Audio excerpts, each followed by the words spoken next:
আপনি এখন আপনার চোখের সামনে ঘটেছে, এইটাকে যদি আপনি একটা টোটাল ফ্রেমের মধ্যে আনেন, তাহলে আপনি 6টা জিনিস আপনি দেখতে পান।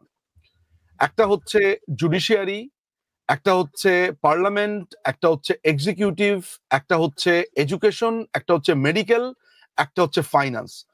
অর্থাৎ একটা রাষ্ট্র যদি এরকম 6টা খুঁটির মধ্যে দাঁড়িয়ে থাকে, মানে মোটা দাগে দাঁড়িয়ে থাকে, সেনাবাহিনীকে যদি আপনি এক্সিকিউটিভের মধ্যে বিবেচনা করেন, তাহলে আপনি লক্ষ্য করে দেখবেন যে এই 6টা খুঁটিকে কিভাবে সিস্টেমেটিক্যালি এবং ওয়াইড স্প্রেড, এইটাকে যদিও এই সিস্টেমেটিক্যালি এবং ওয়াইড স্প্রেড দুইটাই নেওয়া হয়েছে ক্রাইমস এগেইনস্ট হিউম্যানিটির এলিমেন্টের জায়গা থেকে, আমি আসলে পিক করেছি যে এই 6টা খুঁটিকেও ঠিক একইভাবে সিস্টেমেটিক্যালি ধ্বংস করে দেওয়া হয়েছে। দেখেন, পুলিশকে যখন 3200 পুলিশকে হত্যা করা হয়েছে, আপনি খেয়াল করেছেন যে পুলিশের মধ্যে একটা এলিয়েনেশন আছে, যেটা পুলিশদের নিজেদের ভাষাতে হচ্ছে বিচ্ছিন্নতা বোধ। অর্থাৎ যদি অমুক সাব ইন্সপেক্টরকে হত্যা করা হয়, তমুক থানার সাব ইন্সপেক্টর এটা নিজের কাঁধে এসেছে বলে মনে করে না। এই যে মনে না করার যে কালচার, এই যে অ্যাবসেন্স অফ ব্রাদারহুড, এইটা পুলিশের মধ্যে কবে থেকে চর্চা হয়েছে, কিভাবে চর্চা হয়েছে সেই প্রসঙ্গে আমি যাবই না। এটা একটা দীর্ঘদিনের কালচারের মাধ্যমে এটা হয়েছে। তার মানে হচ্ছে যে পুলিশের মধ্যে ব্রাদারহুড জিনিসটা একেবারে কমপ্লিটলি গন। ফলে পুলিশের 3200 মানুষকে হত্যা করার মধ্যেও পুলিশ ওই যেই পেটাচ্ছে সেই পেটাচ্ছে, মারছে, তাদের মধ্যে কোনো প্রতিবাদের কিছু দেখছি না। কিন্তু আমি আর্মির ক্ষেত্রে আর্মির একটা কাক স্বভাবের কথা আমি বলি। কাক স্বভাবটা কি জিনিস? একটা কাক যদি মারা যায়, তাহলে দেখবেন সারা তল্লাট থেকে কাক এসে কাকা করে ওই কাকের জন্য। হ্যাঁ, সেনাবাহিনীর ক্ষেত্রে এই ব্যাপারটা ছিল। আমরা সাম্প্রতিক সময়ও দেখেছি যে সেনাবাহিনীর একজন অফিসারকে মেরে ফেললে, একজন অফিসার আক্রান্ত বোধ হলে সারা বাংলাদেশে কিরকম ভাবে একটা পাল্টা প্রতিরোধের আমরা দেখতে পেতাম। এবং সেনাবাহিনীর কাছে কেউ অ্যাটাক করেছে, মেরেছে, এই জিনিসগুলো আমাদের কাছে একটা অলিকি মনে হতো, কারণ তাদের ব্রাদারহুড এগুলো খুবই স্ট্রং, কারণ একটা ব্রাদারহুডের মধ্য দিয়ে তাদের চলা। খেয়াল করে দেখেন, যদি আমি আইসিসিপিআরও যদি ধরি, international civil and covenant rights, political rights, blah blah blah, যেটাকে সংক্ষেপে আইসিসিপিআর বলে, আমি বাংলাদেশের সংবিধান এবং আইনকে বাদ দিয়েও যদি ধরি, তাহলে প্রিজাম্পশন অফ ইনোসেন্স হচ্ছে আইসিসিপিআর এর একটা সবচাইতে বড় একটা উপাদান। অর্থাৎ সুলতানা আপা, আপনি যদি আমাকে বলেন, নিজের চোখে আপনি আমাকে দেখলেন যে নিঝুম মজুমদারকে আমি খুন করতে দেখেছি, আইনের দৃষ্টিতে আমি এটা প্রমাণ হওয়ার আগ পর্যন্ত নির্দোষ। এইটা একেবারে একটা কমন ঘটনা, বিচারের আগে সবাই নিষ্পাপ ওই পার্টিকুলার ঘটনার ক্ষেত্রে। আচ্ছা, তাহলে এই যে 3-4 কিলোমিটার দূরে, এই তো কোথায় আপনার রাজু, এখানে রাজু থেকে একটু সোজা টান দিয়ে গেলেই তো তেজগাঁ, মানে ক্যান্টনমেন্ট কত দূর? এই মাত্র 2-3 কিলোমিটারের মধ্যে ডিজিএফআই এর অফিসারদেরকে পেটানো হচ্ছে, মারা হচ্ছে তাদের ছবি দিয়ে, কিন্তু সেনাবাহিনীর তরফ থেকে একদম চুপ। এই যে ওয়াকারুজ্জামান, সে বলছে ওরা আমার ছেলের মতো, বড় হলে বুঝবে। আমি আর কত বড় হব বাবা ঠাকুর? আমার মাথা ওই ছাদ ফুরে আকাশ স্পর্শ করলে তবে তুমি আমাকে মেলা দেখতে নিয়ে যাবে, ওই সুনীলের ওই কবিতাটার মতো অবস্থা। তো আলটিমেটলি হচ্ছে এই যে পাবলিকের কাছে একটা মেসেজ পৌঁছানো, যেটা এই বইটা আমি রেফার করতে পারি, এই জাকার্তা মেথডের এই বইটা এই জায়গাতে বিধৃত হয়েছে যে খুনের মাধ্যমে, অপমানের মাধ্যমে, অপদস্থের মাধ্যমে মেসেজ পৌঁছানো। হ্যাঁ, যে দেখো তোমার হেডরেই আমি কিরকম সাইজ করছি। গতকালকে আপনার মনে আছে ওই যে সার্জিস আলম পঞ্চগড়ে তার ইলেকট্রিসিটি চলে যাওয়ার পরে সে বলছে, শেখ হাসিনার এই গোনায় ধরি না, তুই বেটা কে, তোর কলিজা ছিঁড়া খায়া ফেলাবো। এই যে কথা, এই কথাটার কিন্তু অনেক বড় গুরুত্ব আছে। এটা সার্জিসের একার কথা না, এইটা এই জঙ্গি মৌলবাদী যতগুলো এই টোকাই চোরগুলো এই আন্দোলন নামে মব হামলাতে অংশ নিয়েছে, তাদের মনের কথা যে তারা রাষ্ট্রকে দেখিয়ে দেবে।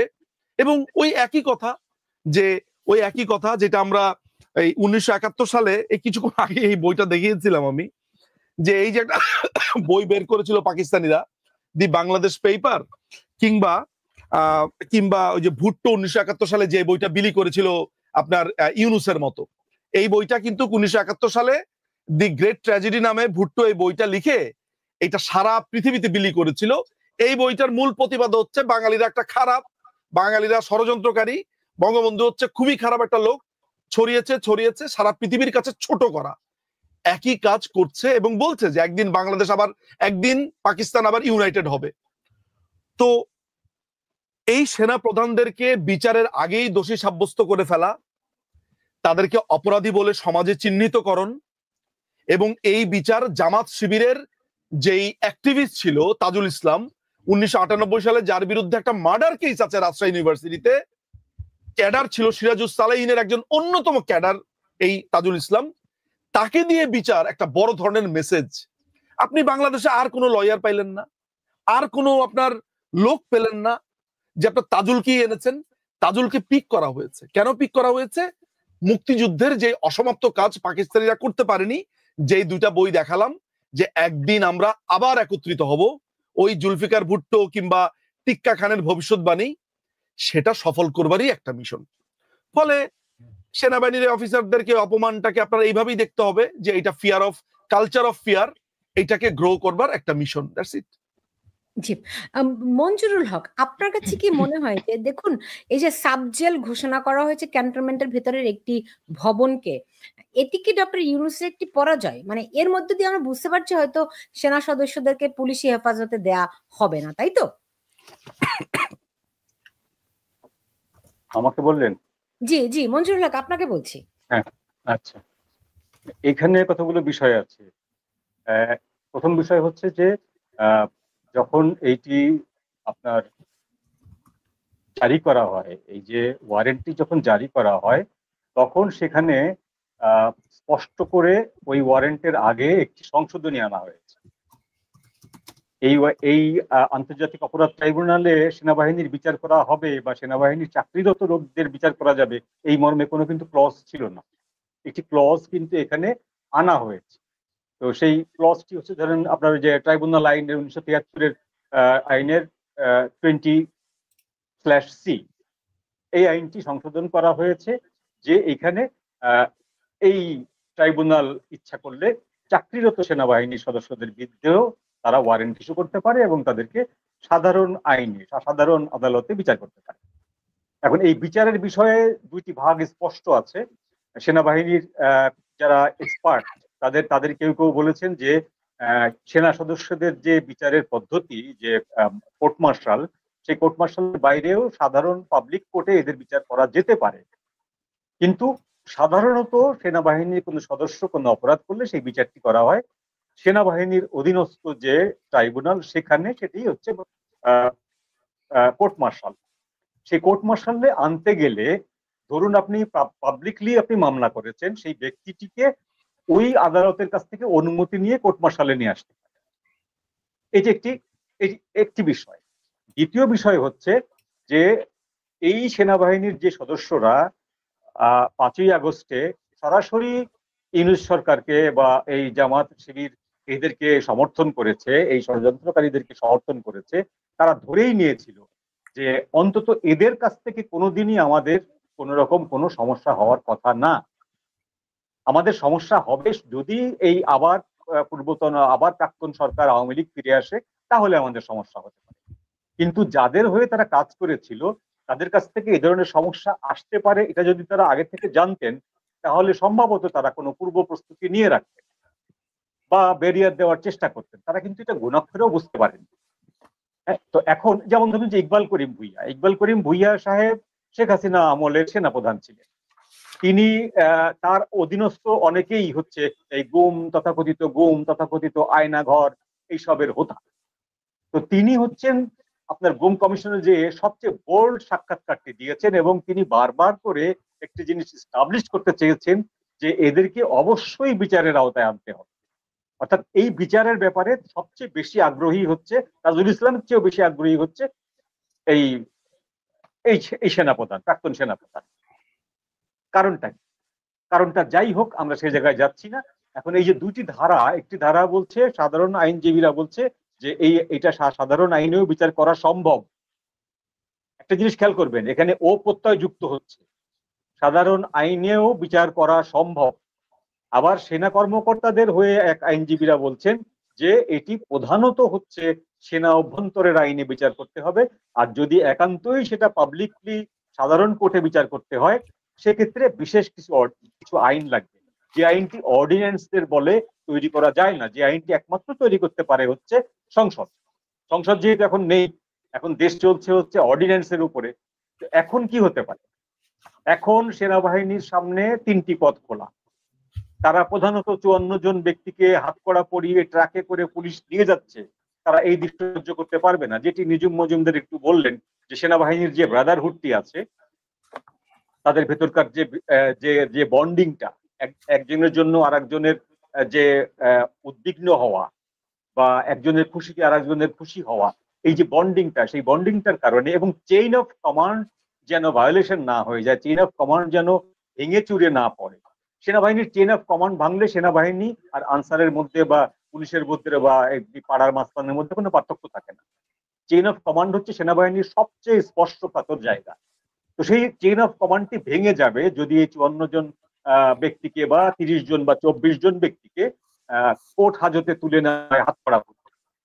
সেই জন্য সেনারা কি করলেন, আগাম একটা ব্যবস্থা নিলেন, তাদেরকে হেফাজতে নিলেন। এটাকে জেলও বলছেন না, এটাকে গ্রেপ্তারও বলছেন না, এটাকে বলছেন তারা সেনা হেফাজত।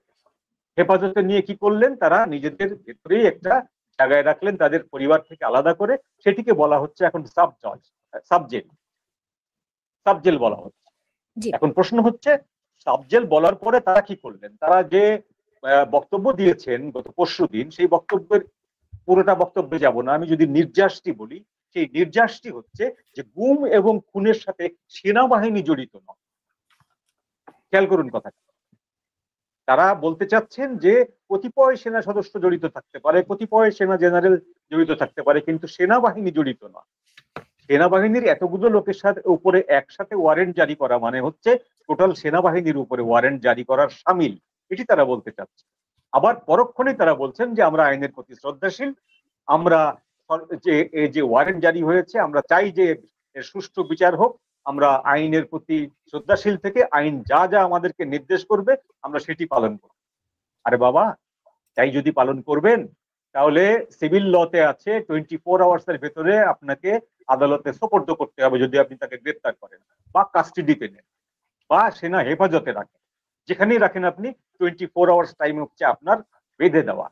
আর মিলিটারি অ্যাক্টে কি বলছে? মিলিটারি অ্যাক্টের আপনার 8ম অধ্যায়ের 74 ক্লজে বলা আছে যে যদি কোনো সেনা কর্মকর্তা অপরাধ করেন এবং তার বিচারের দাবি ওঠে এবং তার বিচারটি সঙ্গত হয়ে ওঠে, সেই ক্ষেত্রে সেই ব্যক্তিটিকে সেনা হেফাজতে এনে 48 ঘন্টার ভেতরে, 48টি ওয়ার্কিং আওয়ার, ছুটির দিন না, 48 ঘন্টার ভেতরে তাকে আদালতে সোপর্দ করতে হবে। এখন বৃহস্পতিবার গ্রেপ্তার করা হয়েছে, শুক্রবার শনিবার বাংলাদেশে বন্ধ, রোববার ছিল 48 ঘন্টা ক্রস করে গেছে। সেই 48 ঘন্টা ক্রস করার পরে যেন আর কেউ বলতে না পারে যে আপনারা তো ডিউ টাইমে তাদেরকে আদালতে হাজির করলেন না, সেই জন্য একটি সেনাবাহিনীর অভ্যন্তরে, ক্যান্টনমেন্টের অভ্যন্তরে একটি সেল করা হয়েছে, যেটিকে বলা হচ্ছে আপনার সাবজেল।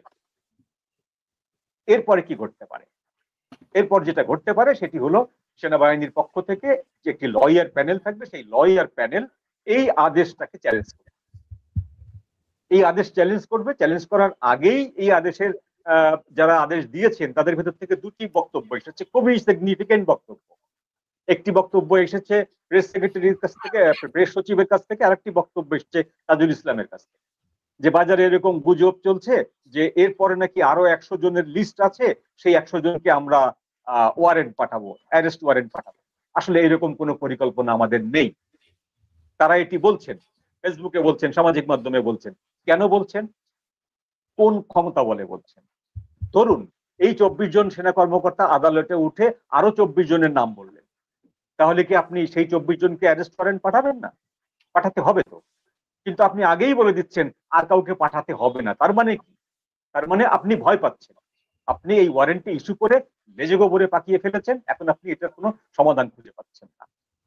আপাতত এইটুকু হচ্ছে ইনস্ট্যান্ট, এরপরে আলোচনায় পরে আসবে। ধন্যবাদ। এমনিতে তাজুল ইসলামের কথাবার্তা একটু উন্মাদের মতো লাগছে কিনা, সরি আমি সেই শব্দটি ব্যবহার করলাম, কারণ তিনি বলছেন সেনাবাহিনী এই সদস্যদেরকে, তাদেরকে গ্রেফতার করার এখতিয়ার নেই সেনাবাহিনীর। তো সেনাবাহিনী তো ম্যাজিস্ট্রেসি ক্ষমতা নিয়েই মাঠে আছে, তাহলে উনি এই কথা কেন বলছেন? ম্যাজিস্ট্রেসি ক্ষমতা লাগবে না, ম্যাজিস্ট্রেসি ক্ষমতা ধরে নিন আপনি নেই। সেনাবাহিনী তার অধীনস্থ বাহিনীর যে কোনো কাউকে যে কোনো অপরাধে যে কোনো সময় তাদের আইনের হেফাজতে নিতে পারে, সেটা পাবলিক জানবেও না। জি। এবং তার চাকরিচ্যুত হতে পারে, তার কোর্ট মার্শালে তার ফাঁসি হতে পারে, সেটিও পাবলিকলি আসার কথা না, নিয়ম নেই পাবলিকলি। বলছে কেন? উনি বলছেন উনি জানেন না তাই বলছেন, বা উনি একটু বেশি জানেন সেই জন্য হয়তো বলছেন। তো উনি হয়তো কম বেশি জানেন। নিজু মজুমদার যে কেউ চাইলেই নিজের মনের মতো করে আইনের ব্যাখ্যা দিতে পারে, এখন পরিস্থিতি কি এরকমই? তাজুলের আদালত এটা, তাজুলের আদালতে সেটা তাজুলের আদালতে সেটা সম্ভব। আমি আপনাকে একটা কথা বলি, একটু আইনগুলো আমি পর্যায়ক্রমে আপনাকে বিশ্লেষণ করি, তাহলে আপনি বুঝবেন যে বিচার হতে পারে কি পারে না। আমি এর আগে একটা টকশোতে আমি খুবই রিফিউজ করেছি যে আইন নিয়ে কথা না বলার জন্য, কারণ আমি 5ই অগাস্টের পরে এখন পর্যন্ত অদ্যাবধি পর্যন্ত বাংলাদেশে কোনো কিছুই সংবিধান অনুযায়ী হচ্ছে না। ফলে আইন নিয়ে যদি আমি আলোচনা করতে যাই, তাহলে অ্যাপারেন্টলি বা প্রাইমা ফেসি এটা মনে হতে পারে যে এখানে আইনের প্রয়োগ আছে, ঠিক মতো হচ্ছে না, বা ওইটা হওয়া উচিত এইটা হওয়া উচিত। তার মানে আমি এই পুরো রেজিমটাকে স্বীকার করে নিচ্ছি। সেই কারণেই এই অবৈধ ইউনূসের সময় যা আইনি ঘটনা ঘটেছে, আমি অবলীলায় সেটাকে শুরুতেই বলি আইনি ভাষাতে ভয়েড অ্যাব ইনিশিও, অর্থাৎ শুরুতেই বাতিল। আচ্ছা, আমি আপনাকে কিছু আইনি পয়েন্ট দেখাচ্ছি, তাহলে আপনি বুঝবেন। ফার্স্ট অফ অল, গতকালকে তাজুলের একটা বক্তব্য আমি দেখেছি, সে যেটা বলেছে যে ইন্টারন্যাশনাল ক্রাইম ট্রাইব্যুনালে যখন এই গুম নিয়ে এগুলো নিয়ে কথাবার্তা বলা হচ্ছিল, তখন আপনার তাজুল বলছে যে আমরা এটার প্রেক্ষাপট বর্ণনা করেছি, এই পুরো ঘটনাটা কিভাবে আসলো সেটা আমরা 1972 থেকে 75কে ভালোভাবে বর্ণনা করেছি। অর্থাৎ বাংলাদেশের 54 বছরের ইতিহাসে শুধু আছে 1972 থেকে 75, 1996 থেকে 2001, আর 2009 থেকে 2024 সালের 5ই অগাস্ট পর্যন্ত হচ্ছে এই গত 54 বছরে এই পিরিয়ড গুলাই হচ্ছে প্রেক্ষাপট। তাজুলের কাছে প্রেক্ষাপট বর্ণনা করার জন্য এই 3টা পার্টিকুলার পিরিয়ড আছে। আচ্ছা, নাম্বার 1, আমি আপনাকে যে শুরুতে দ্য গ্রেট ট্র্যাজেডি এবং বাংলাদেশ পেপারস, দুটি পাকিস্তান থেকে প্রকাশিত গ্রন্থ কেন দেখিয়েছি জানেন? এই কারণে দেখিয়েছি যে পাকিস্তানিরা বারবার বলেছে আমরা ফিরে আসব, আমরা আবার আসব। তাজুলের মাধ্যমে ওরা তো একটা দীর্ঘ সময় ধরে চেষ্টা করেছে, তাজুলরা ওই ফিরে আসার প্রতীক। অর্থাৎ আমাদের যে রাজনৈতিক মতাদৈত্য বা আমাদের যে পলিটিক্যাল পার্টিগুলোর ভেতরে রাজনৈতিক সহিংসতা, সেটারই সম্পূর্ণ সুযোগ নিয়েছে এই পাকিস্তানি জামাত শিবির। এই যে গ্রেনেড হামলা, তত্ত্বাবধায়ক সরকারকে ডিস্টর্ট করে ফেলা বিএনপি আমলে, বাংলাদেশে স্থায়ীভাবে রাজনৈতিক ধ্বংসপ্রাপ্ত হওয়া, এই সমস্ত কিছু, আর বিএনপির ক্রমাগতভাবে জামাত তোষণ, জামাতকে প্রমোট করা, পেট্রোনাইজ করা। আজকে জামাত সবার ঘাড়ে বন্দুক রেখে মূলত বিচার করছে ইনস্টিটিউশনকে, নট কোনো অফিসারকে। মাথায় রাখবেন, নাম্বার 1, এই জায়গাটা প্রথমেই আমার বলার প্রয়োজন আছে। এবার আমি কোর আইনে ঢুকে যাচ্ছি। প্রথম কথা হচ্ছে আমাদের সংবিধানের 35-এর 1 বলে রেট্রোস্পেক্টিভ ইফেক্ট আপনি দিতে পারবেন না। অর্থাৎ আপনার কোনো মন চাইলো, আপনার ধুম করে আপনি একটা মনে হইলো যারে এখন একটা নতুন আইন বানায়, এটার আমি ঢুকা দেই এটার ভেতরে। এর আগে যখন আন্তর্জাতিক অপরাধ ট্রাইব্যুনাল অ্যাক্টে অপরাধীর অপরাধ প্রমাণিত না হলে সেটার বিরুদ্ধে আমরা অ্যাপিল করতে পারতাম না, প্রসিকিউশন, সেইটাকে চেঞ্জ যখন করা হয়েছে, তখন এই মানে 20-এর 1 মনে হয় চেঞ্জ করা হয়েছিল, তখন এই তাজুল ইসলামরা সারা পৃথিবীময় বলেছে যে এটা ইলিগাল ইলিগাল ইলিগাল, বারবার বলেছে। আজকে কি ওই একই তাজুল ইসলাম বিচার, তারা যেটাকে বলছে বিচার, সেটা চলাকালীন অবস্থাতে অধ্যাদেশ দিয়ে আইন পরিবর্তন করছে? খেয়াল করে দেখেছেন? মাত্র 1টা বছর আগে যে লোকটা বলতো যে এরকম বিচারের সময় আইন চেঞ্জ করা যাবে না, সেই লোকটা ওই একই কাজ করছে, একই সেম কাজ করছে। আমাদের আর্গুমেন্টটা কি ছিল? আমাদের আর্গুমেন্টটা ছিল সিম্পল, যে আমরা আপিল করার ক্ষমতা ছিল না, আমরা আপিল করার ক্ষমতা এনেছি। আর তারা এখানে অ্যাড করেছে কি, ইলেকশন করতে পারবে না। কোন ইলেকশন করতে পারবে না আপা? এই মামলাতে যদি কারো বিরুদ্ধে চার্জশিট গঠন করা হয়, বিচারের প্রমাণের কোনো প্রয়োজন নেই। অর্থাৎ আপনার বিরুদ্ধে একটা অ্যালিগেশন আনা হয়েছে, ওই অ্যালিগেশনটার সত্যতা আইন শৃঙ্খলা বাহিনী খুঁজে পেয়েছে, এখনো আদালতে প্রমাণিত না। এই যে খুঁজে পেল, এই খুঁজে পাওয়ার জন্যই আপনি অপরাধী। অর্থাৎ আইনের সবচাইতে জরুরি ব্যাপার হচ্ছে ইকুয়ালিটি অফ আর্মস। এটাকে আমরা আইনের ভাষাতে বলি ইকুয়ালিটি অফ আর্মস থিওরি। আপনি গুগল করলে বুঝবেন জিনিসটা কি। এটার মানে হচ্ছে যে উভয় পক্ষকে আপনি সেম ভাবে ইকুইপ করছেন। তাহলে আমরা একটা লিগ্যাল থিওরি যদি এখানে অ্যাপ্লাই করি, যেটাকে বলা হয় লেজিটিমেট এক্সপেকটেশন, যেটা আমরা ইউকেতে ল প্র্যাকটিসের সময় ইমিগ্রেশন লয়ের ক্ষেত্রে এটা অরহ ব্যবহৃত হয়।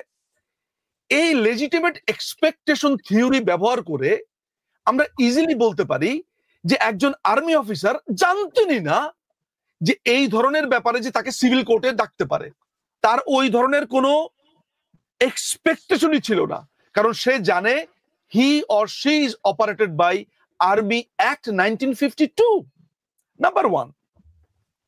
তাহলে আর্মি অ্যাক্ট 1952 অনুযায়ী যদি, এর মধ্যে একটা কথা বলে রাখা ভালো যে একজন সেনাবাহিনীর অফিসার কি অপরাধ করতে পারেন না? পারেন। একটা সেনাবাহিনীর অফিসার কি কোনো অন্যায়ের তার বিচার হবে না? হবে।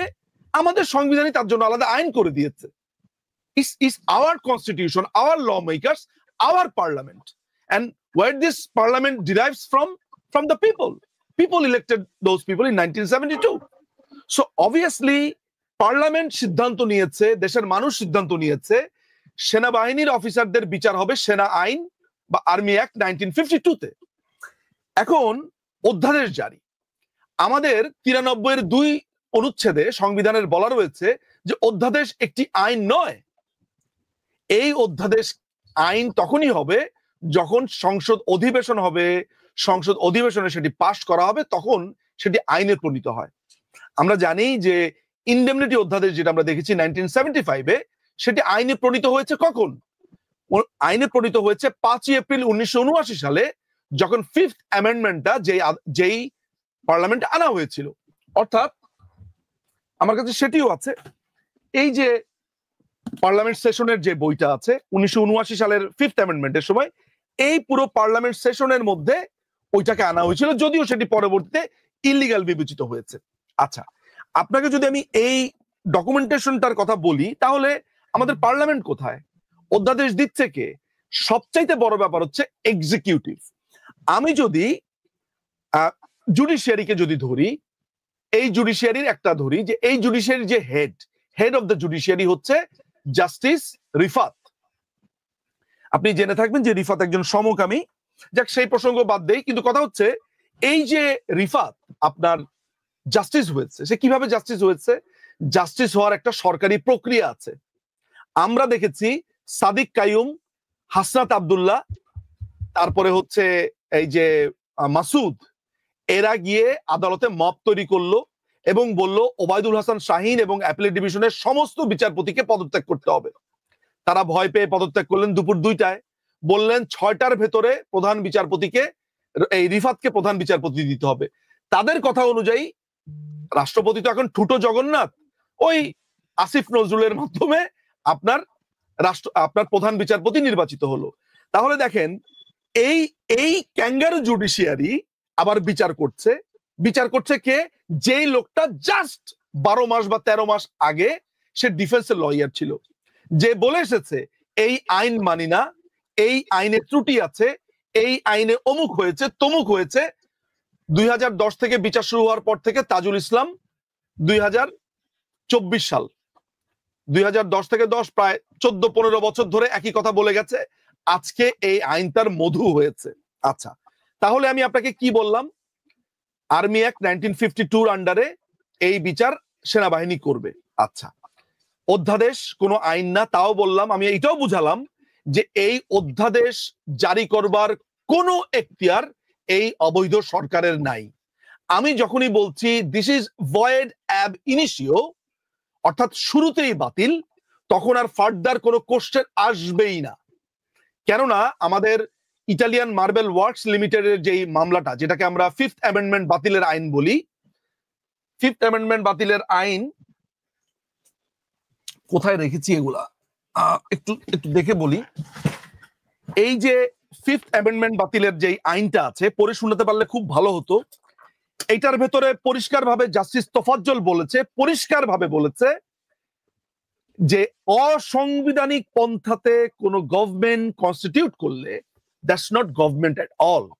আসমা জিলানির কেস এসেছে, সেখানে হ্যান্স কেলসেনের আলোচনা এসেছে, সেখানে জুলিয়াস স্টোনের আলোচনা এসেছে, সেখানে বিখ্যাত বিখ্যাত সমস্ত মামলা এসেছে, পাকিস্তান আদালতের মামলা এসেছে, এবং ইস্কান্দার মির্জা অসংখ্য, ওই যে ইস্কান্দার মির্জার আমলে বিয়ের ঘটনা নিয়ে ওই আসমা জিলানির মামলা। অর্থাৎ মোদ্দা কথা হচ্ছে ফিফথ অ্যামেন্ডমেন্ট আপনাকে পরিষ্কারভাবে বলে দিয়েছে মোশতাক, জিয়া এবং সায়েম তাদের শাসনামল অবৈধ।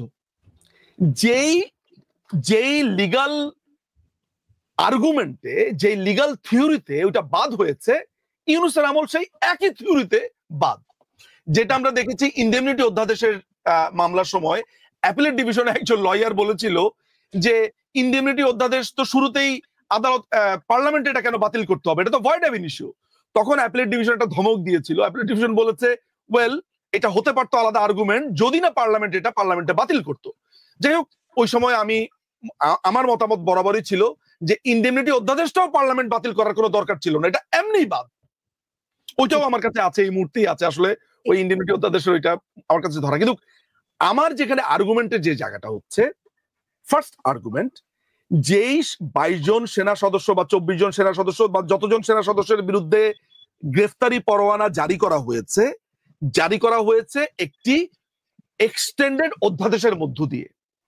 আমাদের যেই আন্তর্জাতিক অপরাধ ট্রাইব্যুনাল অ্যাক্ট, সেটি এইভাবে অধ্যাদেশের মধ্য দিয়ে হয়ে এটা সম্ভব না। It has to pass in parliament, number 1। Number 2, ফৌজদারি কার্যবিধির 197 অনুচ্ছেদে পরিষ্কার করে বলা হয়েছে যে যদি সরকারি কর্মকর্তার বিরুদ্ধে কোনো অভিযোগ আনা হয় তাহলে গভর্নমেন্টের পারমিশন নিতে হবে। Where is the government? Number 2। Number 3, army act 1952 আন্ডারে তাদের বিচার হতে পারে যদি কেউ অপরাধ করে অভিযোগ আসে। সুতরাং এটাও হবে না। এবং ফোর্থলি, যে আমাদের যে অধ্যাদেশ কি আইন না, এটা কে বলছে? এটা বলছে 93(2). সুতরাং আমি যদি এই সমস্ত কিছুকে অ্যাপ্লাই করি, এই যে লিগাল যা জার্গন তথ্য আপনাকে দিলাম, তার কোনোটাই এখানে অ্যাপ্লাই হয় না, এটা একটা অবৈধ। এবং on top of that presumption of innocence breach করা হয়েছে। Where is ICCPR now? আমাদের ওয়াকারুজ্জামান সাহেব কিংবা হাকিমুজ্জামান সাহেব, যিনি মেজর জেনারেল পদে থেকে সেদিন একটা সংবাদ সম্মেলন করেছে, রাজুতে যে এই অফিসারদেরকে অপমান করা হচ্ছে, জুতাপেটা করা হচ্ছে, অর্থাৎ তাদেরকে পাবলিকলি ডিফেম করা হচ্ছে, সেনাবাহিনীর মতামতটা কোথায় এখানে? আপনি জানেন, সেনাবাহিনীর আজকে একটা অফিসার আমাকে ফোন দিয়েছিল ভোরে।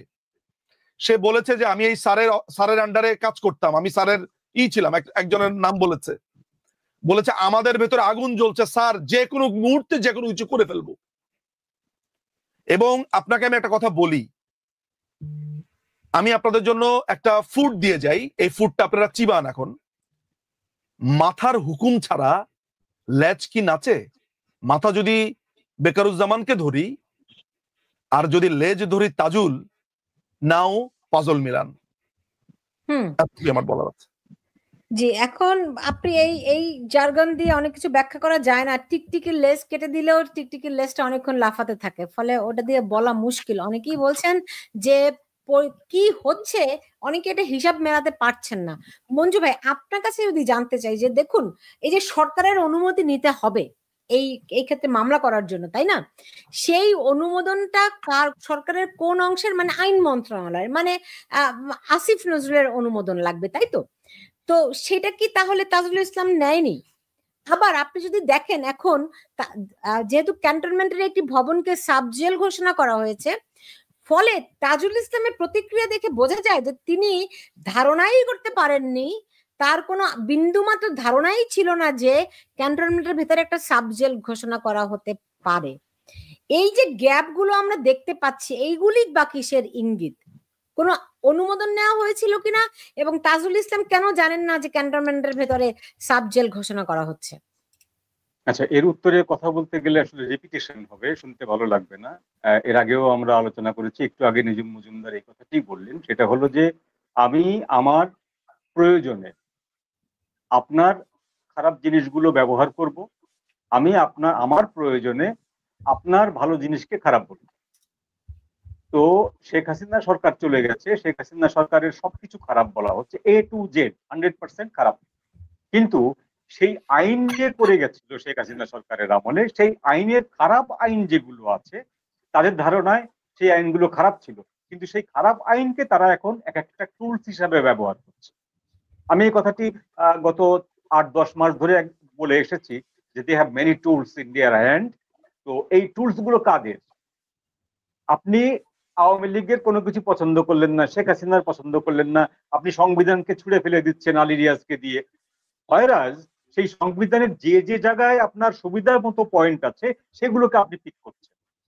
এই সময় আবার কোন সোকল্ড লিবারেল বা নিরপেক্ষ আইনবিদ বা নিরপেক্ষ বিচারপতি বলছেন না যে আপনারা টোটাল সংবিধানটাই যেখানে ছুঁড়ে ফেলে দিচ্ছেন, সেখানে সংবিধানের এই সুবিধাজনক অবস্থানগুলোকে আপনারা পিক করছেন কিসের জন্য?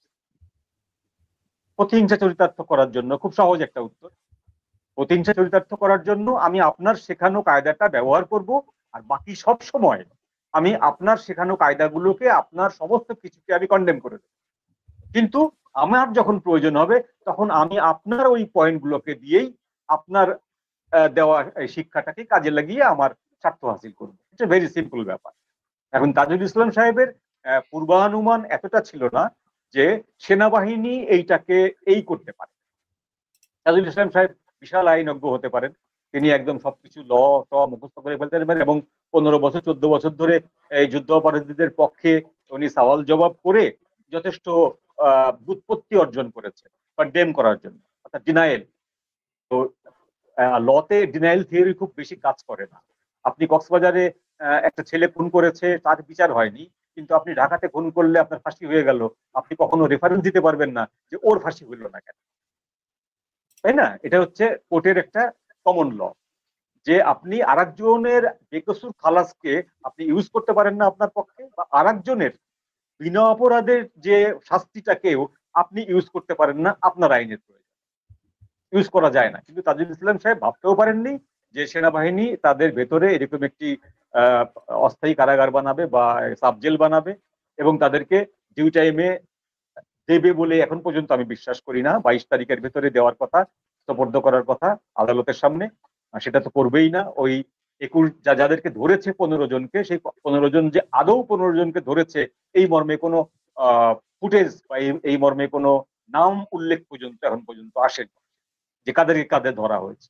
শুধুমাত্র যে কবির সাহেব চলে গেছেন এই বিষয়টি চাউর করা হয়েছে বিভিন্নভাবে, গুজব আকারে হয়েছে, তারপরে এমনি মানুষ কথা চলে বলেছে যে তাকে সেনাবাহিনীর লোকজন, হাকিমুজ্জামান তো বলেছেন, হাকিমুজ্জামানও বলেছেন তিনি নিখোঁজ, তিনি তামাবিল সীমান্ত দিয়ে পার হয়ে গেছে সেনাবাহিনীর সহায়তায়, সেনাবাহিনীর গাড়িতে, তার অধীনস্থ কর্মকর্তাদের, অধীনস্থ অফিসারদের সহায়তায়, এত সব বলেননি।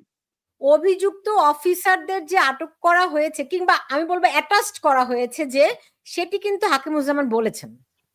হাকিমুজ্জামান বলেছেন তাদেরকে সেনা হেফাজতে নেওয়া হয়। সেনা হেফাজত মানে হচ্ছে তাদের পরিবার থেকে আলাদা করে একটি নির্দিষ্ট জায়গায় রাখা হয়েছে। ইট ইজ টু বি কারাগার, it is to be a sub jail, it is to be a আপনার club, right, it is to be a common room. দেখুন তো, একজন অফিসার তাকে মাত্র 2 দিন আগে একটি দেশের রাষ্ট্রদূত হিসেবে নিযুক্ত দেওয়া হয়েছে। আমি জানি না আপনারা নিশ্চয়ই খবরটি জানেন, হয়তো একজন অফিসারকে মাত্র 2 দিন আগে একটি দেশের রাষ্ট্রদূত, এই অভিযুক্তদের মধ্য থেকে একজনকে দেওয়া হয়েছে। তাহলে মানে হঠাৎ করে কি অভিযোগ নাজিল করা হয়েছে? যদি জি, এটা আমার কাছে যেটা মনে হয় যে সেটা যে একটা হলো যে গভীর ষড়যন্ত্র, তাদের হচ্ছে সেনাবাহিনীর মনোবল ভেঙে দিতে হবে, এদের কোমর ভেঙে দিতে হবে, এদের ভেতরে আমাদের পক্ষে যারা আছে তাদেরকেও ভেঙে দিতে হবে, আমাদের বিপক্ষে যারা তাদেরকেও ভেঙে দিতে হবে। ওভারঅল সেনাবাহিনীকে ছন্নছাড়া করে দিতে হবে, ডিমোরালাইজ করে দিতে হবে। এটা করে দেওয়ার পরে কি হবে? সেনাবাহিনী শূন্য একটা অবস্থা হবে, যেটা পুলিশ শূন্য অবস্থা হয়েছে। পুলিশ শূন্য অবস্থাটা আমি বিশ্বাস করি না কোনোভাবেই, কারণ পুলিশ হচ্ছে যে জায়গাটায় পুলিশের দরকার হয় ক্রুর হওয়ার জন্য, ব্রুটাল হওয়ার জন্য, পুলিশ সেখানে অবশ্যই ব্রুটাল হয়।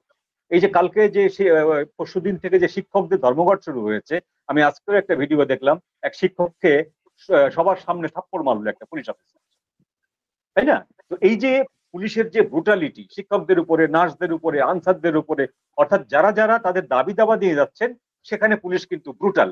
আর যেখানে জনসাধারণ ভিকটিম হচ্ছে, জনসাধারণ যেখানে ক্ষতিগ্রস্ত হচ্ছে, সেই জায়গাটায় পুলিশ কিন্তু নিউট্রাল।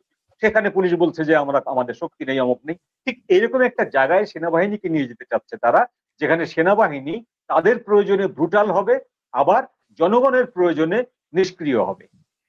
সেই নিষ্ক্রিয়তার সুযোগে সেখানে একাধিক গেম তারা খেলতে পারে। কি গেম খেলবে সেটা আমি এখনই বলতে চাচ্ছি না। তারা একাধিক গেম খেলতে পারে সেনাবাহিনীর ওই নিষ্ক্রিয়তার সুযোগটা নিয়ে। এটা হলো তাদের একটা মাস্টার প্ল্যান। এখন সেই প্ল্যান অনুযায়ী সবকিছু চলবে। সেনাবাহিনীর সদস্যরা তো ঘাসে মুখ দিয়ে চলেন না। তারা এক একজন অফিসার, সেকেন্ড লেফটেন্যান্ট থেকে শুরু হয়ে যখন লেফটেন্যান্ট জেনারেল, মেজর জেনারেল পর্যন্ত হয়, কতগুলো ট্রেনিং এর মাধ্যমে, কতগুলো বিদেশ সফরের মাধ্যমে এবং কতগুলো ডিপ্লোমার মাধ্যমে যে হয়, সেই খবর তাজুল ইসলাম সাহেব সম্ভবত রাখেন না। রাখলে তিনি এই যে চাপানুতর টাইপের খেলা, এই ধরনের উল্টাপাল্টা কথাবার্তা বলতেন না। গেম এখনো অনেক বাকি। নিজুম মজুমদার, আপনি বলছিলেন যে মাথা না নির্দেশ দিলে তো লেজ নড়ে না, তাই না? কিন্তু আমরা কি মাঝখানে মাঝখানে অনেকগুলো গ্যাপ দেখতে পাচ্ছি না? আপনার কি মনে হয় না যে সেনাবাহিনী যেহেতু এই তাজুলের কোর্টে তাদেরকে হস্তান্তর করবে না দেখেই ব্রিফিংটা করা হয়েছে, সাব জেল ঘোষণা করা হয়েছে, রাইট? তাদেরকে, তাদের অফিসারদের গায়ে যেন কেউ টোকাটিও দিতে না পারে, সেজন্য সব প্রস্তুতি তারা গ্রহণ করে নিয়েছে এরই মধ্যে। পলিটিক্যাল খেলাধুলা খুব ইন্টারেস্টিং একটা ব্যাপার, বুঝলেন? সেটা হচ্ছে যে আপনি চোখে যা দেখেন, আসলে আপনি তা দেখেন নাই, ঘটনা আসলে অন্য। তাজুলের মতো একটা ছ্যাচরা, ধরেন আমি যদি র্যাঙ্কিং করি বাংলাদেশের লয়ারদেরকে, তাজুলকে আমি ধরেন আমি আসলে কোনো ক্লাসের মধ্যে রাখবো না উকিল হিসেবে। আমি to be honest with you, জামাতের হয়ে সে কেস লড়েছে, এই করেছে, আব্দুর রাজ্জাকের সাথে সাথে ছিল। এই লোকটির ঘাড়ে কিন্তু মাথা একটাই, আপনাকে মাথা রাখতে হবে। সেনাবাহিনীর 22 জন 25 জন অফিসারের কাছে সে গ্রেফতারি পরোয়ানা সে পাঠাবে, এত বড় একটা স্টেপ নিবে, আর কারোর সাথে কোনো আলাপ আলোচনা করে নাই। আমি আসলে সত্যি কথা বলতে আমি আসলে এমন কোনো মন্তব্য করতে চাই না যে মন্তব্যে প্রবলেম তৈরি হোক, কিন্তু আমার কাছে এটাও দেখার বিষয়। আমি একটুখানি ইন্টারাপ্ট করছি এখানে, আপনার কথা যদি ধরেও নেই, তাকে একটা বেনিফিট অফ ডাউট দেন। হ্যাঁ, ধরেন তিনি নিজে নিজেই সিদ্ধান্ত নিয়েছেন, রাইট? যদি এটা দেন, সেটা কি, দেখুন, যেই অফিসারকে মাত্র কদিন আগে, মাত্র 2 দিন আগে, 1-2 দিন, মাত্র 2 দিন আগে যেই অফিসারটাকে রাষ্ট্রদূত নিযুক্ত করা হয়, রাষ্ট্রদূত তো চাইলেই তাজুল ইসলাম নিয়োগ দিতে পারবে না, রাষ্ট্রদূত তো চাইলে অন্য কেউ নিয়োগ দিতে পারে, এটা প্রধান উপদেষ্টার থেকে নির্দেশনাটাই যাবে, রাইট?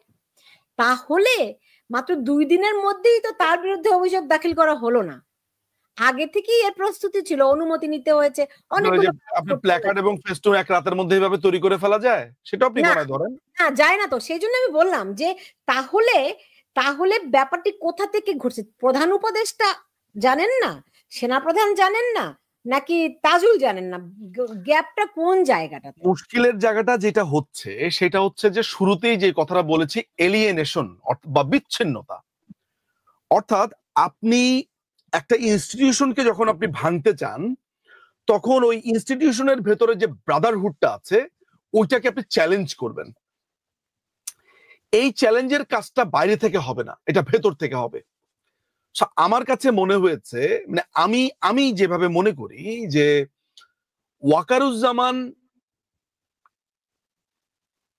ওয়াকারুজ্জামানকে কোনো না কোনো একটা পক্ষ এইটা বোঝাতে চেয়ে থাকতে পারে যে লিসেন, আলটিমেটলি তো তোমার উপরে সবচেয়ে বড় চার্জ আসলে কার বিরুদ্ধে চার্জ আসবে? তার বিরুদ্ধে চার্জ আসবে।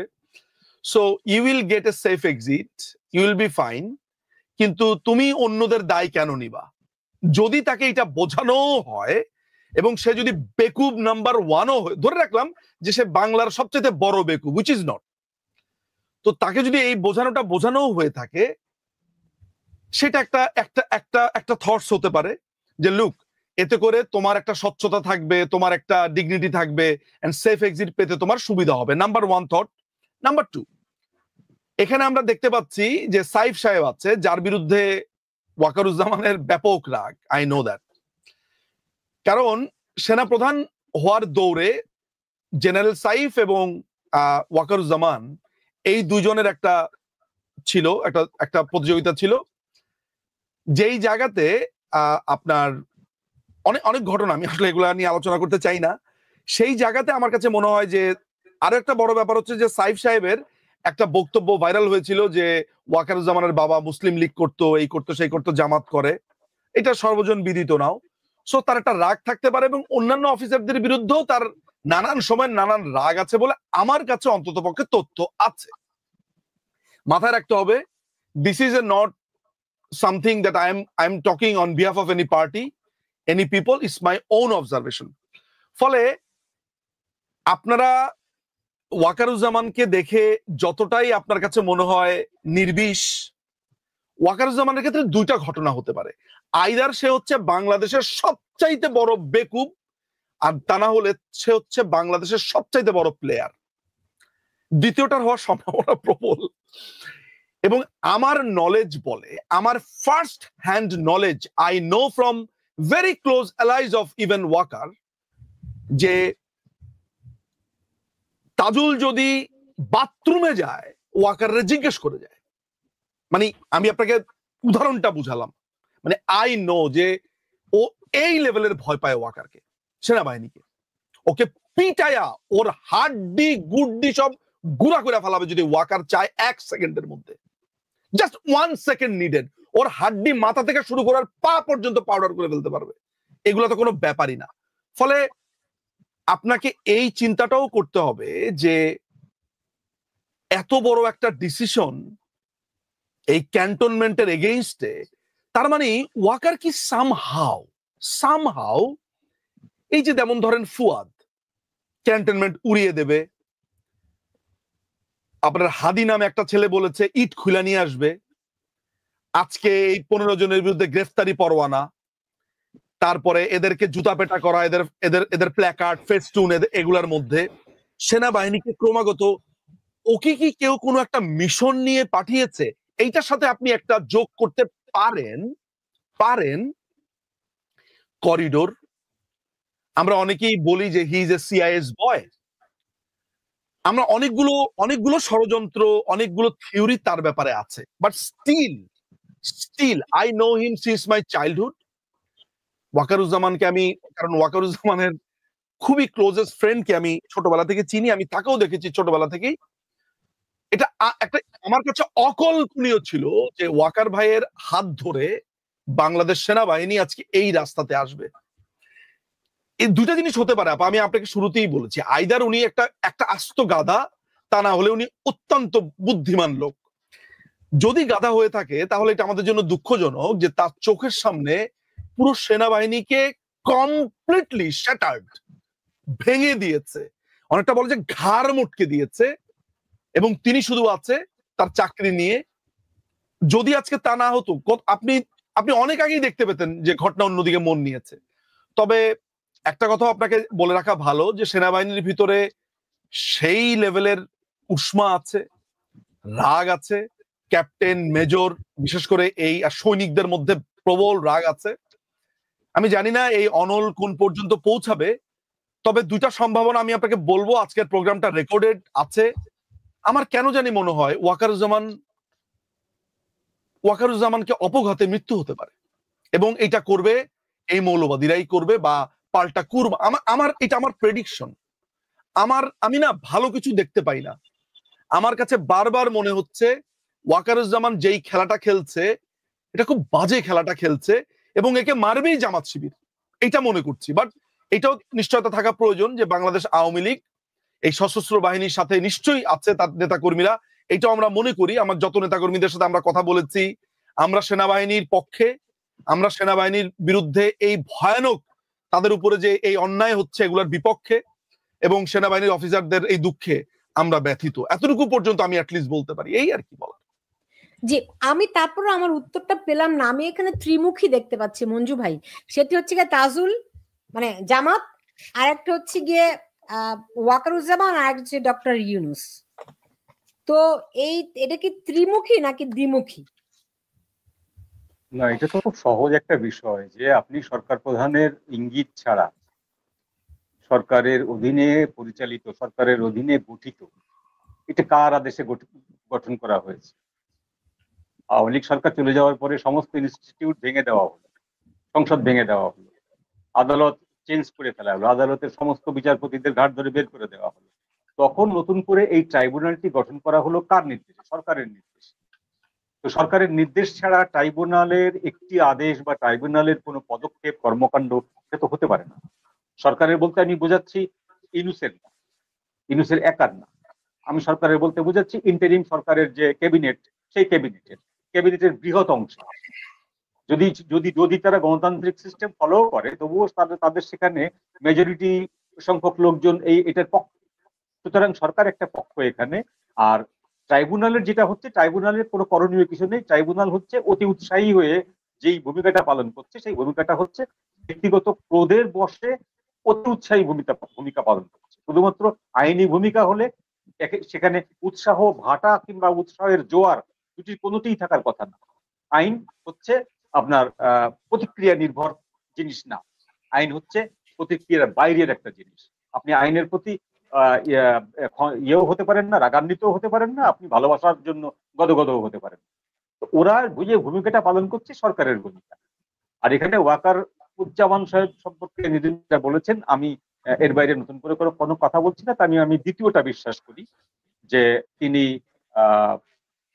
বাংলাদেশের ইতিহাসে অন্যতম একজন কূটবুদ্ধি সম্পন্ন মানুষ, ঠান্ডা মস্তিষ্কের মানুষ।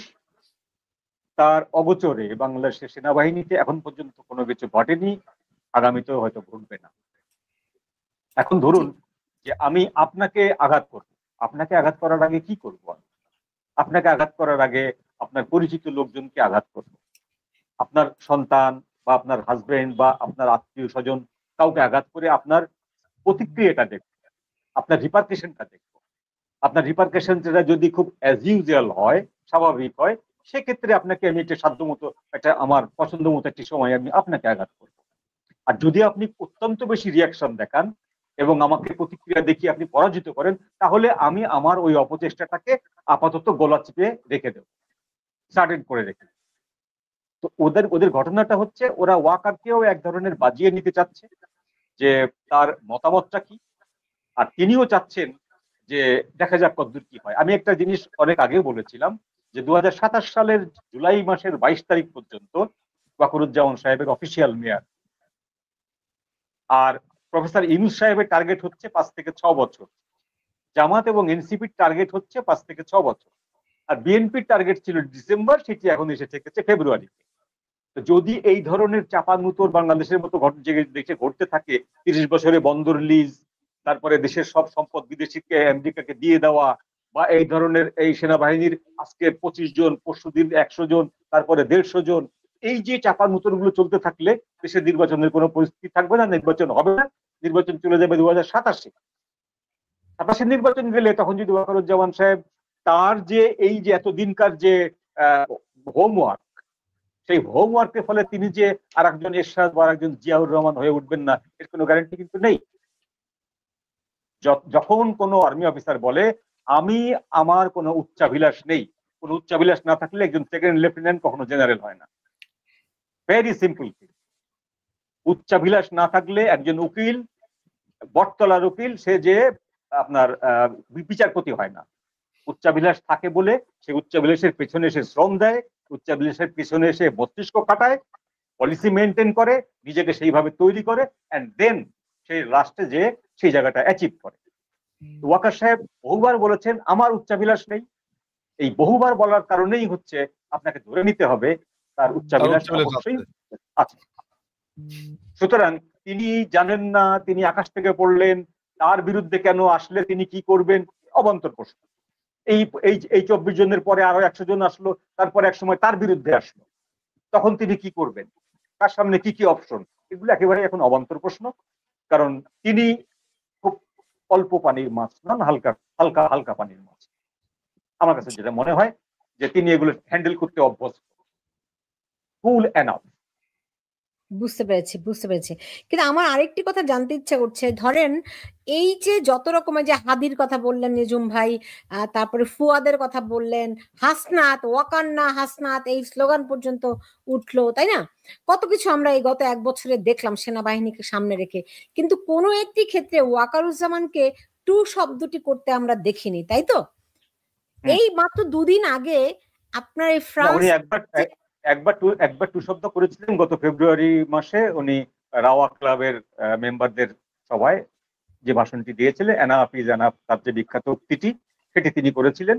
এরপর তিনি বলেছিলেন যে মহাবার সহ্য করা হবে না। এই দুটি সেটা তিনি অন্য কারণে বলেছেন, কিন্তু এই যে যাদের নাম আমি বললাম বা যারা এতদিন পর্যন্ত সেনাবাহিনীকে হেয় করে এসেছে, তাদের ব্যাপারে তিনি টু শব্দটি করেননি, আমি ওটি বলেছি। হ্যাঁ, এবং এই মাত্র 2 দিন আগে ফ্রান্স থেকে একজন, আমি তার নামও উচ্চারণ করতে চাই না, যে খুব গভীর রাতে পুরো বাংলাদেশ অস্থির করে ফেলে যে কু হচ্ছে, তাই না? এই কারা সেনাবাহিনীকে উস্কাতে চায়, উস্কালে সেনাবাহিনী যদি প্রতিক্রিয়া দেখায় তাহলে তাদের লাভটা কি? আমরা তো, নিজুম মজুমদার, আপনি তো বলছেন যে তারা কোনো প্রতিক্রিয়া দেখাচ্ছে না, এটিকে আপনি নেগেটিভলি দেখছেন, উচ্চাভিলাষ দেখছেন, কিন্তু সেনাপ্রধান তো এদের কথায় কথায় যদি লাফাতো, প্রতিক্রিয়া দেখাতো, তার পরিণতিটাই বা কি হতো? তারা তো চায় সেনাবাহিনী প্রতিক্রিয়া দেখাক, সেনাবাহিনী একটা কিছু নিক, একটা কোনো ব্যবস্থা গ্রহণ করুক, ফলে তাদের মনোবাঞ্ছা যেন পূরণ হয়। এটুই তো আমরা বুঝতে পারছি, সেনাবাহিনী সেই সুযোগ দিচ্ছে না। তাহলে কেন আপনারা নেগেটিভলি তাকে দেখছেন? না, আমি কিন্তু আপনি যদি ফ্রান্সে যার কথা বলছেন, যার কথা মিন করছেন, যদি সেটা আপনার যে পিনাকি হয়ে থাকে, ওর উদাহরণটা আমি অনুগ্রহ করি আনেন না। কারণ হচ্ছে যে অশিক্ষিত, মূর্খ, একদম ট্র্যাশ, তার কোনো সোর্স নাই, কিছু নাই, জাস্ট বস্তির মতো, যেটা শুনে সেটা নিয়ে লিখে বসে ফেসবুকে, এটাই তার জীবনের একমাত্র কাজ। দেখেন, আমি কিন্তু দুটো সম্ভাবনার কথা বলেছি আপা। আমি যতদূর ওয়াকারুজ্জামান এবং তাজুলের রসায়নটা জানি, কেমিস্ট্রিটা জানি, দেখেন, আপনাকে একটা জিনিস বুঝতে হবে, সেটা হচ্ছে যে আপনি বাংলাদেশে থাকেন, আমরা বাংলাদেশে থাকি, আমরা যত যাই বলি না কেন, আমরা বাংলাদেশে ক্ষমতাধরদেরকে গুনি, আমরা এই দেশের কালচার জানি। আপনি এটাকে ভালো খারাপ কিভাবে বলবেন না বলবেন সেটা আপনি বিবেচনা করবেন, কিন্তু আমার কাছে ইটস কোয়াইট ডুবিয়াস এন্ড খুবই ডাউটফুল একটা ব্যাপার। সেটা হচ্ছে যে সেনাবাহিনীর অফিসারদের বিরুদ্ধে আপনি চার্জ আনবেন, আপনি ক্যান্টনমেন্টে চলে যাবেন, দুদকের ডকুমেন্ট পেয়ে সাইফ সাহেবের বাড়ি গিয়ে তছনছ করবেন, আপনি কেউ 2 কোটি টাকা ওইখানে রাখে, ক্যাশ রাখে, আপনি 2 কোটি টাকা উদ্ধার করবেন, আর সেইখানে ক্যান্টনমেন্টে এমপি পুলিশই তো আপনাকে আটকা দিবে। ক্যান্টনমেন্টে যখন আপনি ওই ডিজিএফআই এর চিপাটা দিয়ে ঢুকবেন, বা কাকলি দিয়ে ঢুকবেন, বা জাহাঙ্গীর গেট দিয়ে ঢুকবেন, 3টা গেট, এই 3টা গেট ছাড়া আরো হয়তো বা গেট একটা আছে মনে হয় আপনার, গেট আছে, চিপা চাপা আর কি গেট। আপনি সেই সব গেটের প্রত্যেকটা জায়গাতে এমপিরা আছে, অর্থাৎ মিলিটারি পুলিশ প্রথমেই জিজ্ঞেস করে কই যাবেন, আর যখনই সরকারি গাড়ির স্টিকার থাকবে, এই থাকবে সেই থাকবে, ওরা এগুলা কাউকে মানে, জিজ্ঞেস করবে কার সাথে দেখা করতে যাবেন, কি করতে যাবেন, ওইখান থেকে জিজ্ঞেস করবে যে স্যার এরকম আসছে। আপনার কি মনে হয় জিনিসটা এত সোজা? নাম্বার 1। ফলে আমি কিন্তু কয়েনের 2টা সাইড আপনাকে দেখিয়েছি। দেখেন, আমি কিন্তু ওয়াকারুজ্জামানকে স্ট্রেট ওয়েতে বলতে পারতাম অনেক কিছু, কিন্তু আমি 2টা সম্ভাবনাকে জারি রেখেছি। এখন যে কোনো একটা সম্ভাবনা হতে পারে, আইদার যে এই যে আমাদের আলোচনাতে যেটা এসছে, যে উনি অত্যন্ত বুদ্ধিমান একজন মানুষ হতে পারে, এরশাদের মতো। কেউ কল্পনা করেছে এরশাদ আপনার মার্চ মাসে 7 তারিখ থেকে ক্ষমতা নিয়ে আপনার এটা করবে? সো আমার ইন সাম কনটেক্সট ওকে আমার এরশাদের মতো মনে হয়, ইন সাম কনটেক্সট। আবার মাঝে মধ্যে আমার কাছে মনে হয় যে আমরা ওকে চিনতেই পারি নাই, আবার এমনও হতে পারে যে ও আসলে একটা বোকাশোকা টাইপের একটা লোক হতে পারে। এখন ওকে বোকাশোকা যদি আমি ধরিও, এটা আসলে আলটিমেটলি আমার ঘাড়ের উপরে এসে পড়ে, বিকজ এটা আমাদের গভর্নমেন্টের আমলে নিয়োগ দেওয়া হয়েছিল। আমি না আসলে বোকাশোকা বলতে পারেন না। এক্স্যাক্টলি। আমি আসলে যেহেতু আমি দুইটা সম্ভাবনার কথাই বলছি, তবে দেখেন আমার প্রশ্নের জায়গাটা কিন্তু হচ্ছে ওই হেজিমনিটা ক্রিয়েট করা না, যে সেনাবাহিনীর বিরুদ্ধে চার্জ এসেছে বলে আজকে আমরা টকশো করছি, কথা বলছি। It's not like that. পুলিশকে নিয়ে এসেছে আমরা বলি নাই, বলেছি। আমার ফোকাস করবার জায়গাটা আপা যেই জায়গাতে, সেটা হচ্ছে যে first of all legal framework. You are breaching the whole apex law অর্থাৎ কনস্টিটিউশন। আপনি ক্রিমিনাল আমাদের যে প্রসিডিংস আছে সেটাকে আপনি ভাঙছেন, এমনকি যে আমার যে লিগাল থিওরি গুলো আছে আপনি সবগুলোকে ভাঙছেন, এমনকি ইন্টারন্যাশনাল ক্রিমিনাল লর যে জার্গনস গুলো আছে, যে which is like presumption of innocence, আপনি ওইটাকেও ভাঙছেন। Number one. নাম্বার টু, আমি যখন প্রসিডিউরাল প্রবলেমেটিক আচরণের কথা বলছি, এরপরে আসছে হচ্ছে লোকাল হেজিমনির কথা। লোকাল হেজিমনির কথা যদি ধরেন, তাহলে এর থেকে বড় হেজিমনি কে বিস্তার করেছে? সেনাবাহিনীর থেকে। বা আধিপত্য কে বিস্তার করেছে? যাদের সরাসরি তত্ত্বাবধানে বা ক্ষমতার কারণে আজকে এরা ক্ষমতাতে।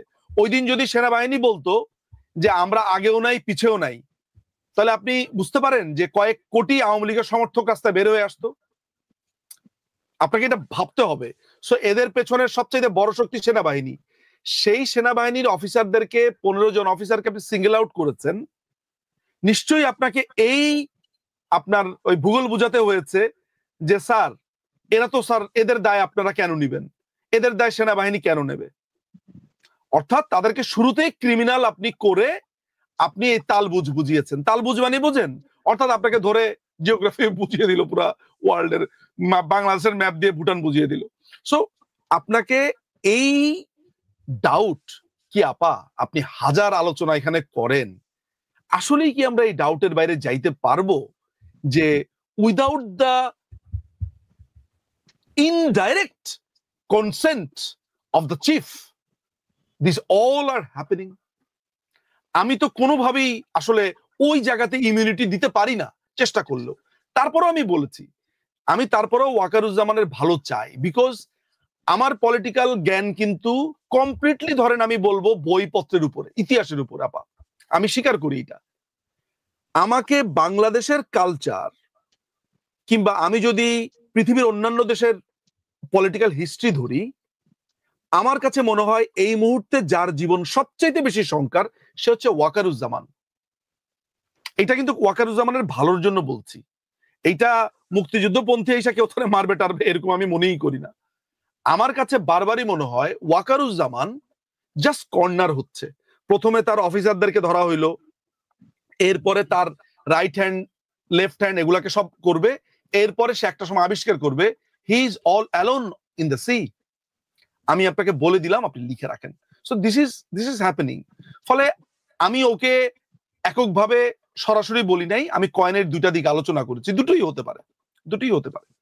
যে এমনিতে আমরা এখন দেখছি যে সেনাবাহিনী সম্পর্কে বা যে ঘটনাগুলো ঘটছে এগুলো সম্পর্কে আওয়ামী লীগকে একটু নীরব দেখছি। এর কোনো আওয়ামী লীগ দেখেন একটা কথা আমি আপনাকে বলি, বাংলাদেশ আওয়ামী লীগের এখানে ভূমিকাটা কি হবে। বাংলাদেশ আওয়ামী লীগের যিনি শিক্ষামন্ত্রী আছেন, অর্থাৎ বাংলাদেশ সরকারের যিনি শিক্ষামন্ত্রী, এখনো তিনি শিক্ষামন্ত্রী স্ট্যাটাস দিয়েছেন।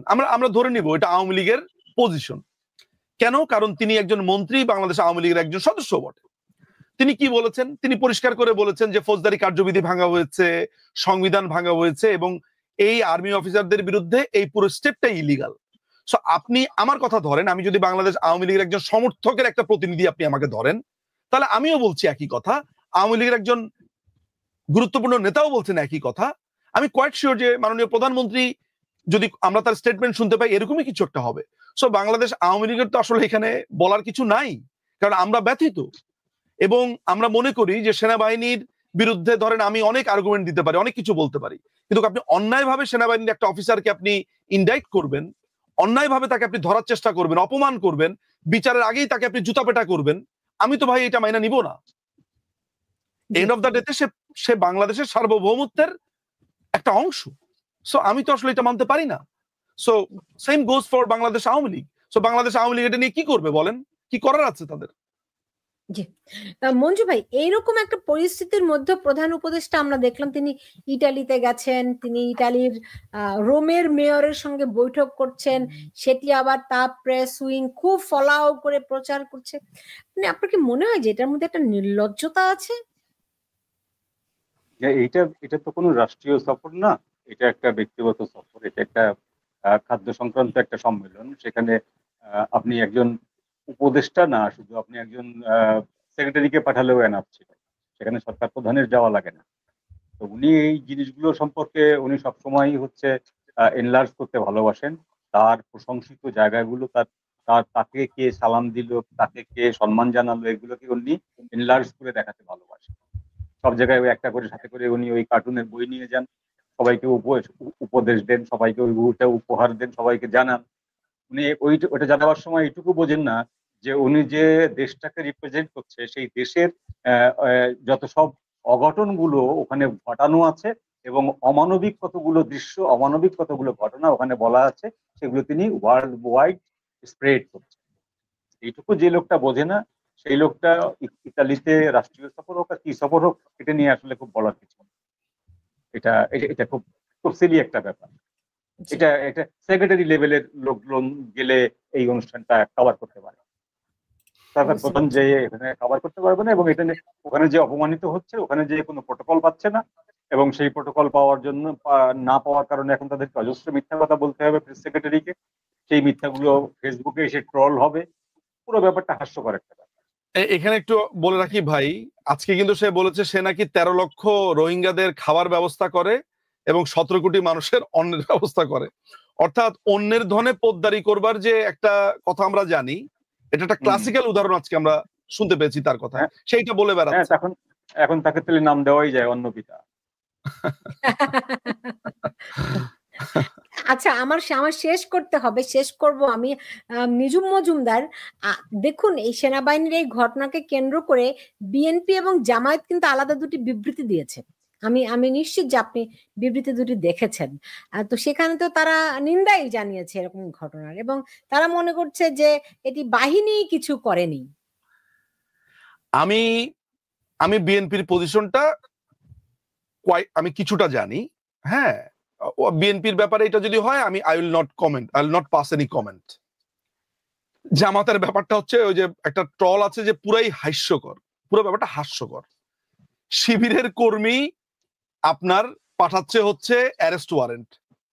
ছাত্রী সংস্থার যেই নাবিলা ইদ্রিস, ওর কথা গতকালকে শুনলাম, মেপল লিফে পড়তো, কি আসলে বিষয়ে সমস্ত কিছু জানলাম, যে তার বাবা কিভাবে জামায়াত করতো না করতেন, এভরিথিং।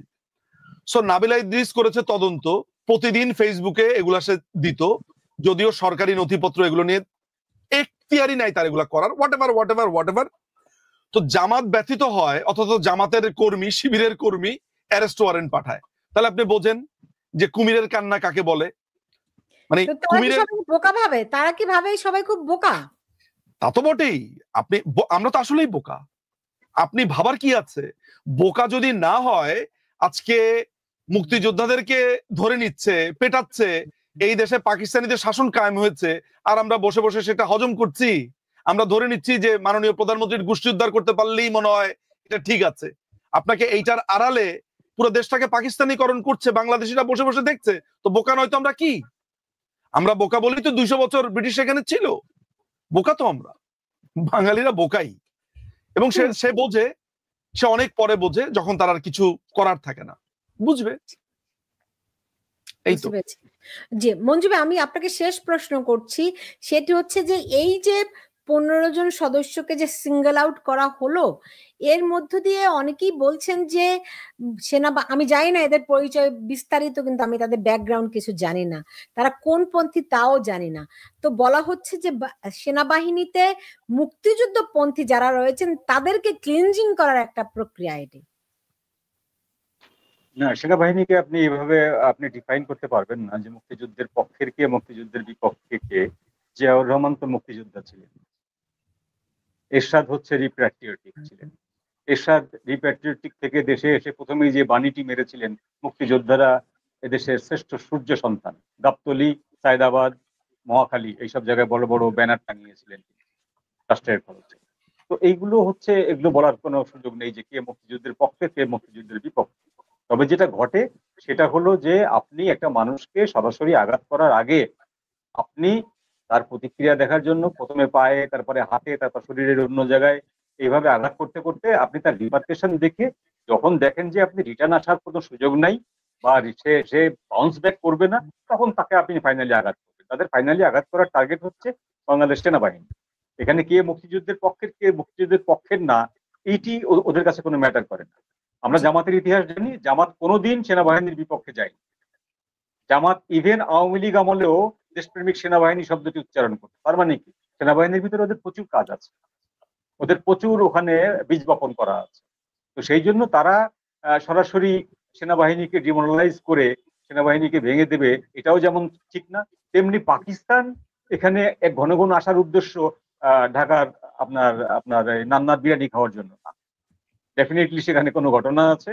তো সেই ঘটনাগুলো তো আজকে তো ভারতের 4 জন ইয়েও আসছেন, অফিসার কর্মকর্তা, গোয়েন্দা কর্মকর্তা এসছেন 4 জন। তো এগুলো ডট মিলাতে গেলে আপনার এই ছোটখাটো অনুষ্ঠানে সম্ভব না, এবং সবকিছু আবার আমাদের পক্ষে বলাও সম্ভব না।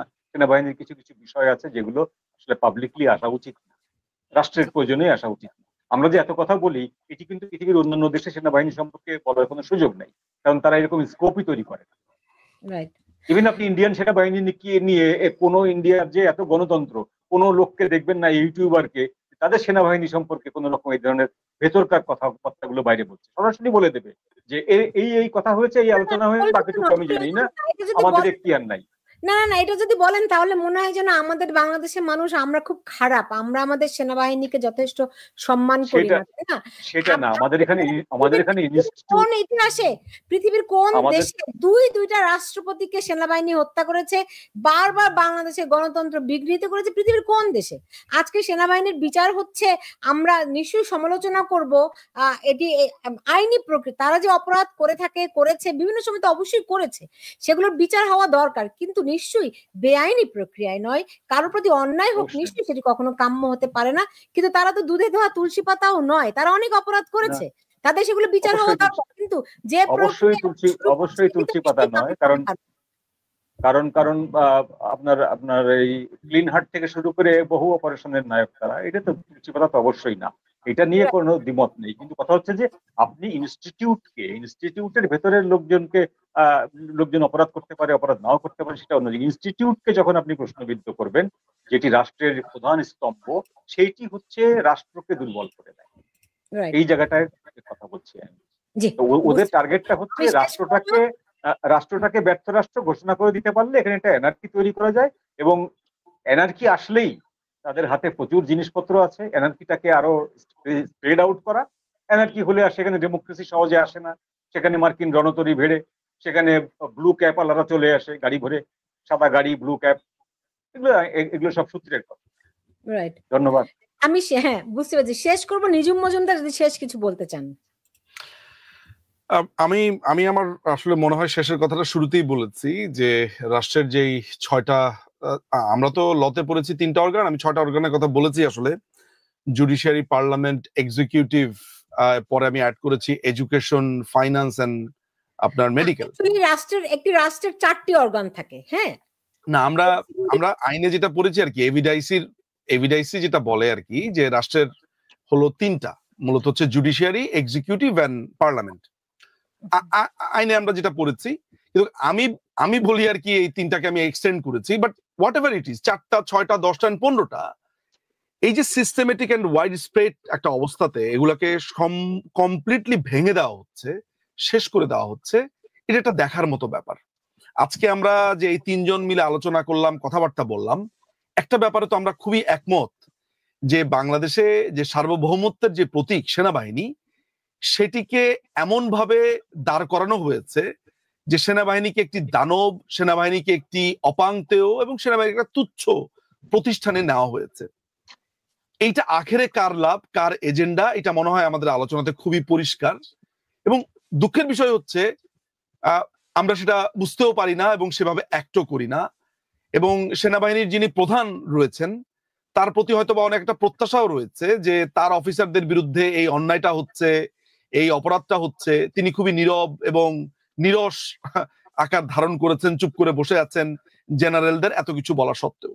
ফলে আমার কথাটা হচ্ছে যে আমি কিন্তু এখনো আশঙ্কা করি যে একটা কু আসন্ন বলে আমার মনে হয় এবং এই কুতে মারা পড়ার সম্ভাবনাও আমি এই ওয়াকারুজ্জামানকেই দেখি, এবং সেটা আমি দেখি জামাত শিবিরের পক্ষ থেকে এবং এই মৌলবাদীদের পক্ষ থেকে। ফলে সে যদি আজকে সতর্ক না হয় এবং সে যদি মনে করে যে এই অফিসাররা বিচ্ছিন্ন কেউ এবং এদের বিচার করলে কি আমি তো সেফ আছি, মনে রাখতে হবে যে ওই যে কথাটা বলে না আপা, নগর পুললে দেবালয় রক্ষা পায় না, বা দেবালয় পুললে নগর রক্ষা পায় না, what ever, vice versa. So ওই নিরত বাঁশি বাজাচ্ছে ইটালিতে গিয়ে, এদিকে নগর দেবালয় সবই পুড়ছে। সো সাধু সাবধান, এতটুকুই শুধু বলার আছে। ঠিকই বলেছেন যে নগরে আগুন লাগলে দেবালয়ে রক্ষা পায় না। নিজুম মজুমদার এবং মঞ্জুরুল হক, আপনাদের দুজনকে অনেক ধন্যবাদ জানাচ্ছি আমার সঙ্গে আজকে যুক্ত হওয়ার জন্য। আপনারা ভালো